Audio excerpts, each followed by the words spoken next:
All right. Brilliant stuff. Thank you very much, Anna. All right, so we're on to now the third and final speaker of this block, and then we'll get all three of you up here to have a chat. Next speaker is Stefan, who's founder of InnoQ. We're based in Germany and Switzerland. You may know him from rants on the web about all this progressive enhancement kind of stuff. Today, specifically, he's here to talk about software architecture, which has a big effect on what we then build on the front end, and Roca in particular, I'm hoping to hear about. So yeah, big welcome, please, for Stefan.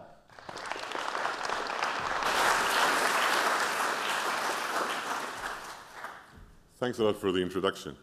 I think I'm the odd one out here with this architect thing.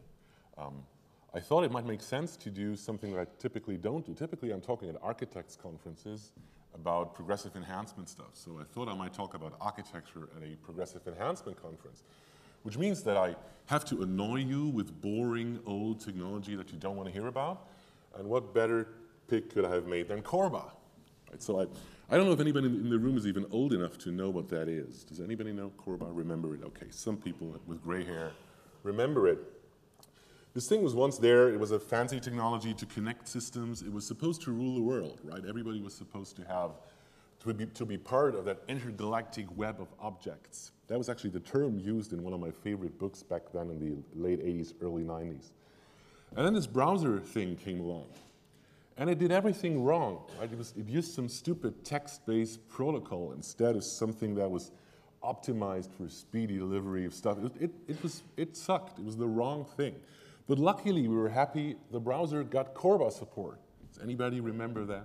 It was, I think, in Netscape 4 that they added something called VisiBroker, which was a Corba orb, an object request broker, embedded in the browser that allowed you to be part of that perfect object web, right? Everybody was supposed to use objects. Somehow that didn't happen. Somehow nobody cared about that thing. So the industry decided to give it another try, and we got the next thing that everybody loves, which is the WS Death Star.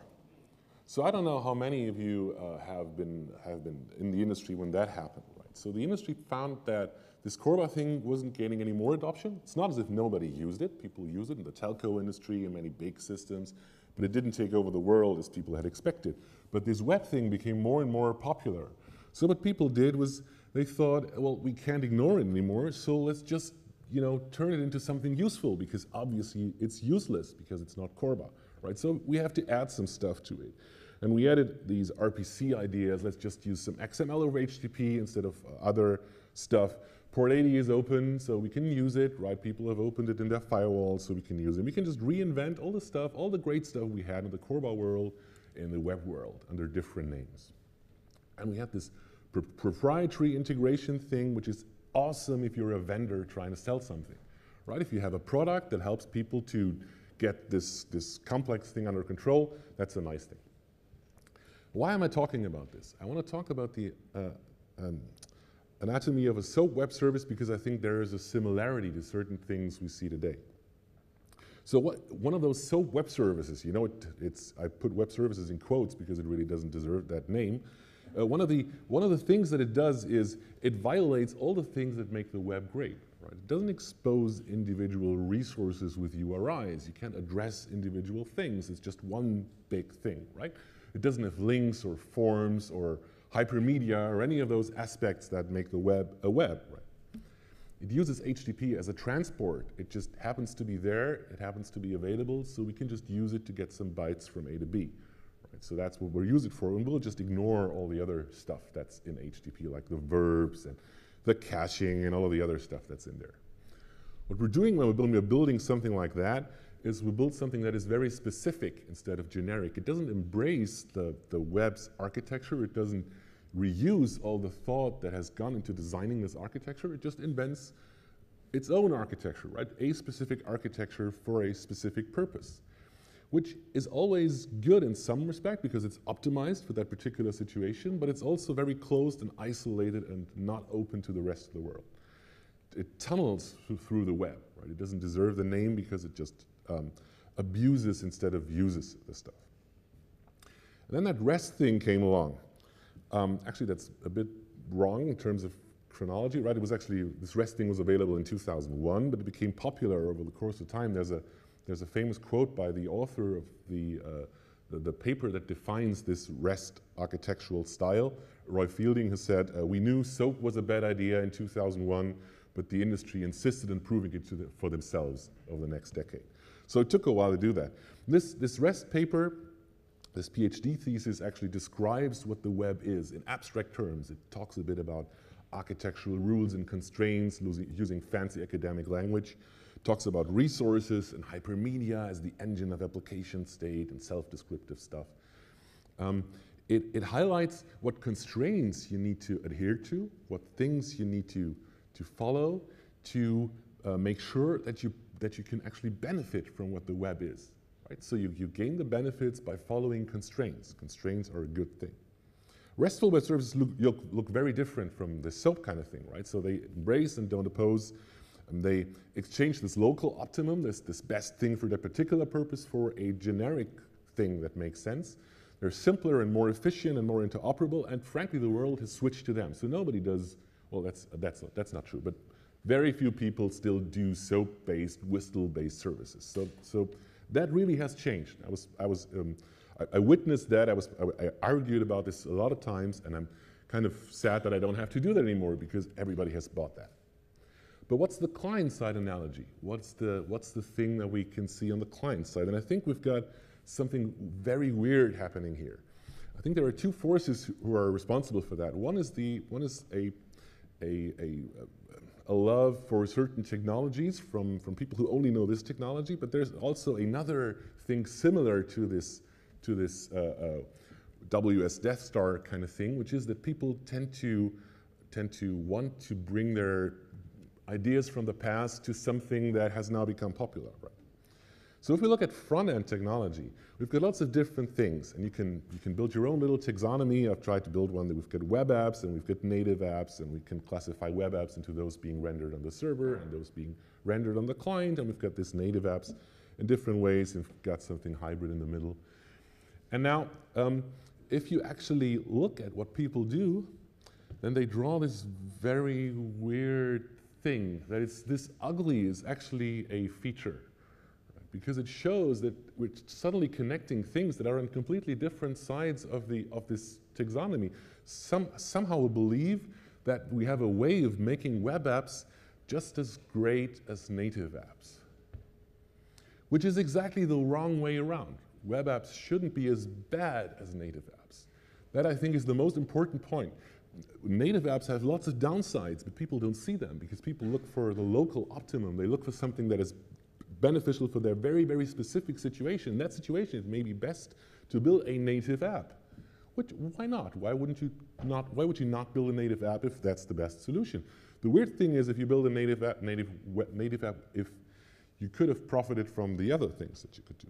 Right? So similar to this web service thing on that side, that ignores a lot of the benefits of the web, like misusing HTTP just for transport purposes and ignoring the verbs and the URIs, the way that a get means something other than a post, and all these things that you have when you build web services that don't deserve the name, is visible in a similar way in lots of web apps that don't really deserve the name.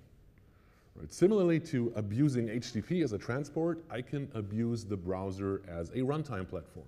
It just happens to be a very portable, highly ubiquitous runtime for my JavaScript program. That's kind of a sad view to view the browser. You can ignore all of the built-in features, right? You can just tunnel your app through the browser technology by ignoring all of the things like being able to open a second tab or a second window, or being able to hit the refresh button, or sending somebody a link. Those are all features of web apps that you should, of real web apps that you should embrace and not forbid. I almost start crying if I'm on one of those Airways websites where I have to, where they write, don't use the back button. And I always hate that when I look at my online bank statement, I cannot open a second tab to look at some older transactions. You actually have this wonderful platform and you use it to build a sad, monolithic, pseudo-native app. That's not what you should be doing. I think we can embrace the browser in a similar fashion that we embraced HTTP on the server side and web technology on the server side. And Jeremy has mentioned it, we've come up with a certain, with a set of principles that we wrote down to talk about this. It's called ROCA. You can look it up on the web. It's actually backed by a GitHub repo so that you can send us pull requests if you have suggestions how to improve it. It's not branded, it's not a product, it's not a framework that you can download, it's just a set of principles that people at our company and people we work together with have come up with to make this idea, to make these ideas more tangible. Some of the things included there tie in nicely into what we're talking about today. One of the things is we have this web native way of distributing logic, right? We have certain things on the server side and certain things on the client sides. And one of the things that make the web different from other client-server technologies and distributed systems technologies is the idea of having this flow on the server side, of having hypermedia on the server side, of the server telling the client what it can do next. I know this sounds very, very abstract, but as a web user, you're absolutely aware that you follow a link and you get back a form and you fill in something and you send that to the server and you get back another page, includes another form. This idea of the browser doing something instructed to do by the server at runtime is actually at the heart of what the web is. But you can replace that by a client-side application that just makes calls to an API on the server side, but you're violating one of the fundamental principles of the web. Right? The idea of having this process flow on the server side is a very powerful idea. As it's part of the things that the web architecture gives you in terms of a predefined and usable architectural style that you can just apply instead of inventing your own. Right?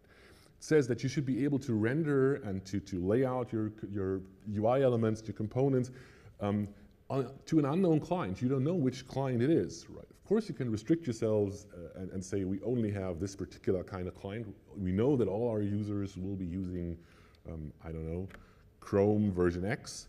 But that's a sad thing to say, right? You want to be able to render on, as we've just seen, on any possible device that can work with that. You want to keep the logic on the server side. That's a very important thing. You don't want to have process logic, flow logic in the client. And of course, you can add JavaScript to that. In fact, if you look at this REST PhD thesis, it has this concept of code on demand, which is JavaScript, which is supposed to extend the user agent with features it doesn't have. It's not supposed to replace the user agent. You're not supposed to write your own user agent using JavaScript and try to replace the browser with something. You're supposed to just use it. Now, one of the things enabled by that is this idea of progressive enhancement. This is typically not a slide for this audience. I'll go over it very briefly. So you have something that just, if JavaScript is not enabled, renders as a simple list, simple select element, and then if you have JavaScript enabled, it turns into some fancy control. That's perfectly fine, right? And that is actually something that architects understand. If you talk to backend architects, and most architects, sadly, are backend architects, they can understand this as a component model, because you can tell them, well, you'll have these people who build those components, and then this is the way to address those components, and people will get that and understand it. It's actually a very key part of the whole concept that you have this idea of a hypermedia format in the REST world, right? So in REST, you expose this hypermedia format, and you have basically two options, right? You can just use HTML, or you can invent your own JSON-based crappy format that just tries to do whatever HTML does. And it's interesting to see that some people do that. So some people who build interesting, fancy JavaScript frameworks understand REST and try to reinvent HTML without noticing it. Your client needs to be RESTful too, and one way to get a RESTful client is to simply use the browser, because it is the canonical RESTful client. It is perfectly RESTful. You can use that, or you can build your own incomplete, buggy, JavaScript-based implementation of a browser. And I'll get to one particular example where I think this is really important. In fact, I've stolen the typical Greenspan kind of thing and claim that if you make it sufficiently complicated, you just end up reinventing the browser yourself, which is probably not what you should be spending your time on. I think one other thing, we now talked about this horizontal kind of thing, right? Distributing logic between the client and the server. I also think there's another very interesting thing tying in with a lot of other developments right now, which is the modularization of applications. So we turn these big monolithic kinds of things into smaller ones, and we give them different names. We call them microservices or self-contained systems. It doesn't really matter. You give them some kind of fancy name. because you want your application to be more manageable because it's built in smaller chunks. And that applies to the client just as well, right? You want the clients to be modularized, and you want to have something that helps you do that. Right? So how do you do that? How do you connect separate UIs? What's the strategy for doing that? What's your modularization strategy? And you could come up with your own. You could invent your own JavaScript framework-based integration mechanism, or you could just use the web. Similar to the other stuff we talked about, the web already has a feature for that. It has a magical concept called a link, which allows you to go from one web app to another web app without having any fancy JavaScript support, without having any particular support in any sort of client. We all use redirect-based integration when we log in with our Facebook or Google accounts to some site. Right? You go somewhere, you enter your credentials, you're redirected back with a token or something, right? That's another option. You can use it in your own applications as well. And you can use the transclusion, if you want to call it that, way of embedding stuff in a progressively enhanced way as well. You have a link, and instead of clicking on that link, your JavaScript follows the link and replaces the link with the result of that request. Right? So you get the effect as if you had a composed page, as if it had been rendered by a single application, even though it's two applications doing that.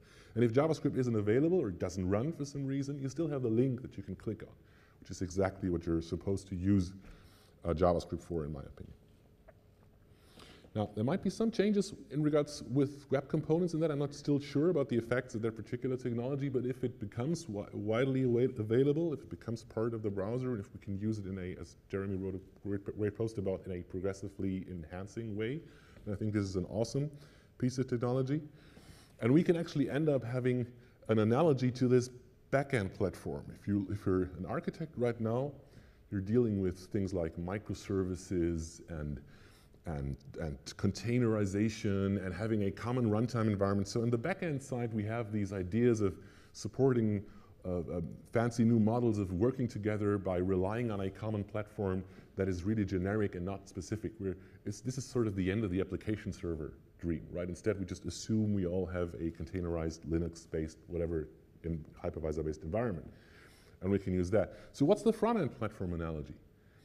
I'm very strongly convinced the browser is that analogy. We need to embrace the browser as the platform for us to run our things in. And that does not mean that we should ignore it. We should embrace it and use it and put our stuff into the browser as something that is very much visible, open, in the same way that having URIs in your server application makes your application part of the web, making your client side a part of a set of components running within the browser DOM is the right way to get them in the client side.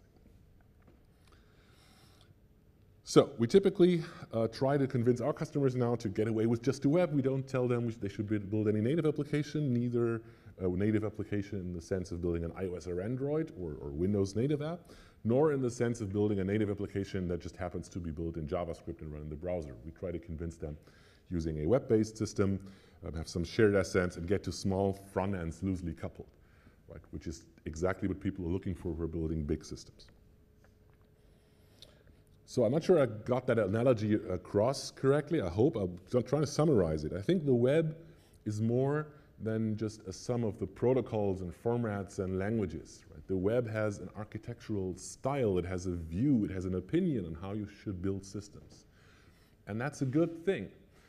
It's a good thing because while at first being completely flexible to do whatever you like may seem like a good idea, constraints can actually free you from thinking about the unimportant stuff, right? It's already been decided. It's not your particular business logic, not the site you're building, unless you're a technology innovator building a new kind of browser to replace the browser, I think you should rather focus your energies on different things. So embrace the web's constraints and don't fight them. That's all I have. Thanks. Obviously,